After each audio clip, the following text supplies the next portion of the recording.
Try it before you buy it. Hi, Vicky Kelty here with an episode of Language Learning Report Card Podcast.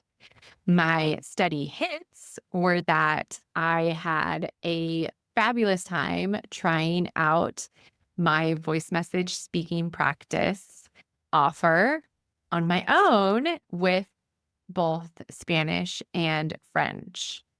But my study bus were that I didn't get to do the conversation back and forth, and I didn't have the feedback from a teacher because I'm not a French or Spanish teacher. I'm an English teacher. So try it before you buy it. What am I talking about? Well, I am obviously talking about voice message speaking practice and the trial that you can do so that you can test it out before you jump in with both feet. And I decided to do a few months of trying it for myself because I basically create the things that I create because I want to use them as well for my own learning. So I took my voice message speaking practice questions and translated them to Spanish and to French and sent them to myself for a couple of months. And then I recorded my own responses. And like I said, the downside was that I didn't have somebody to interact with because the idea of voice message speaking practice is for it to be a conversation, not for it to be just a one-sided voice message. You know, when you send a message to your friend and you are telling them part of a story, and what you want is for them to respond back as if you were on a phone call together so that you can continue, and for them to be like, "Oh, I can't believe that so and so did that to you. And then what happened?"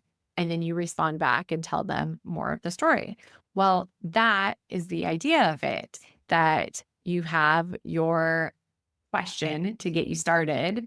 You chat about whatever you think of in connection to that question. And then I would respond back to keep the conversation going. And then you send one last message to tie up any loose ends. And then I can give you feedback on that little conversation that we had. With my use of it for Spanish and French, I really just wanted to have specific things to talk about with Spanish and French. So I didn't have to think things through at all. I am used to doing solo speaking. I do it all the time. In a way, I'm doing it right now as I record this in my apartment. I'm just talking to myself.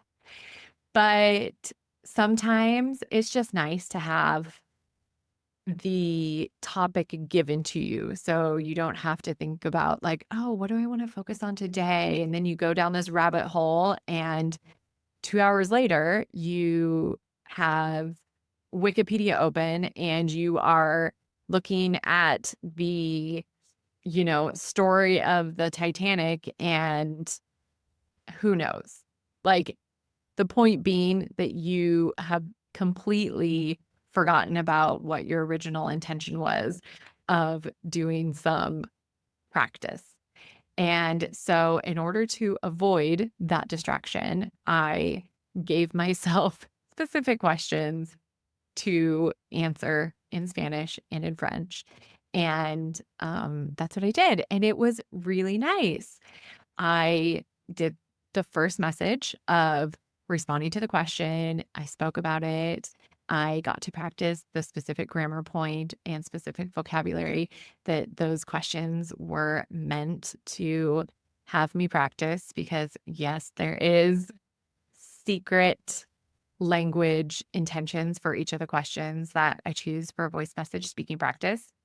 But I did the one response to my question and then continued on with my day. And generally, I did my practice while I was going on walks. So if anybody in town ever heard me talking into my phone in Spanish or in French, it was probably because I was practicing my voice message speaking practice response for myself.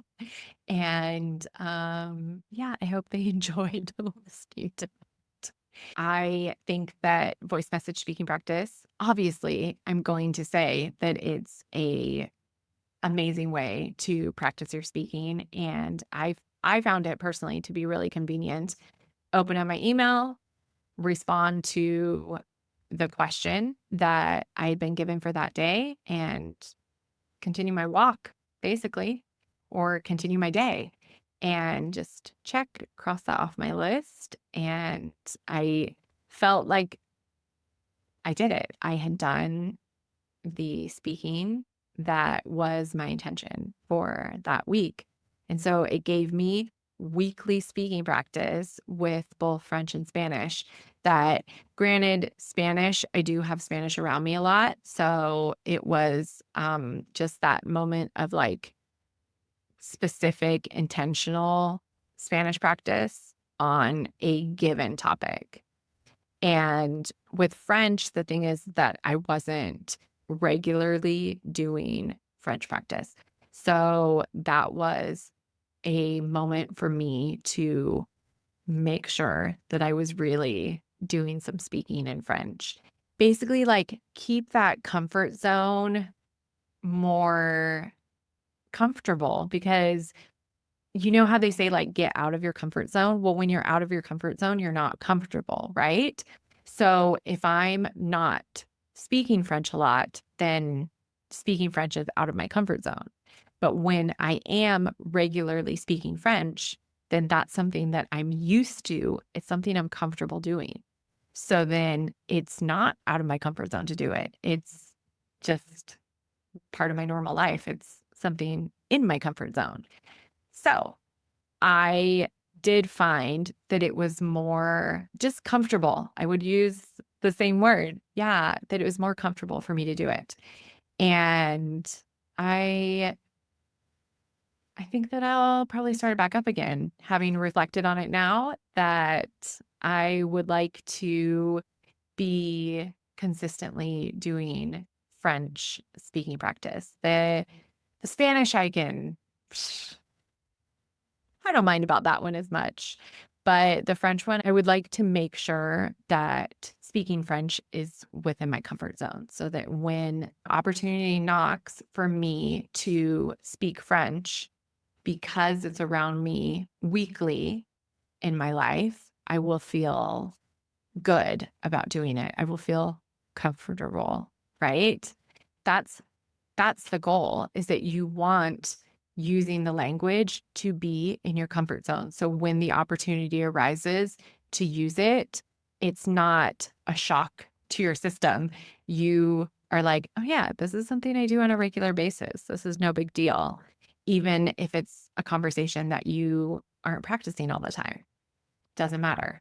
You're still around the language and you're speaking it specifically. Like, that is the big, big thing that I got out of this experience, is that I was regularly speaking both French and Spanish, but specifically for French, because that opportunity isn't around me very much, it can be like a shock to my system to have the opportunity to speak French. And if I'm not doing it regularly, then it's out of my comfort zone. And so I want to always be in that like relaxed state. Okay, maybe it won't be 100% relaxed, but in a more relaxed state, so that it's not that surprise of, oh no, I can't use it. It's the, oh great, this is what I've been practicing for. And then I will speak to that person and say something in French, even if I'm just saying, hi, how are you? Like, that's still really fun to be able to have that interaction with somebody. So that is why I used my own voice message speaking practice. And that's why I share with you that, hey, why not give it a try? You can head over to vickykelty.com and trial the voice message speaking practice for your English learning and see how fun it is to have a little voice message conversation back and forth to practice your English speaking. And you even get feedback on it. So you have all your bases covered. You have your speaking, you have your conversation, and you also receive feedback. And then you can continue using voice message speaking practice after the trial. And we will have tons of conversations on all the topics that you could possibly imagine so that you can also be ready for the next conversation in English that comes your way. No shock, no surprise. You'll be ready. It'll be in your comfort zone because you'll already be regularly doing it. Okay, now I'm going to go prepare some more voice message speaking practice questions in French for myself because I just reminded myself of all the reasons that I benefited from doing it. Thanks for this pep talk. Really helped me to remember why I do what I do. And yeah, regular speaking, it does help. Have a fabulous day. Any questions, or if you'd like to know more about voice message speaking practice, you can always send me an email at hola@vickykelty.com. Happy speaking. Bye.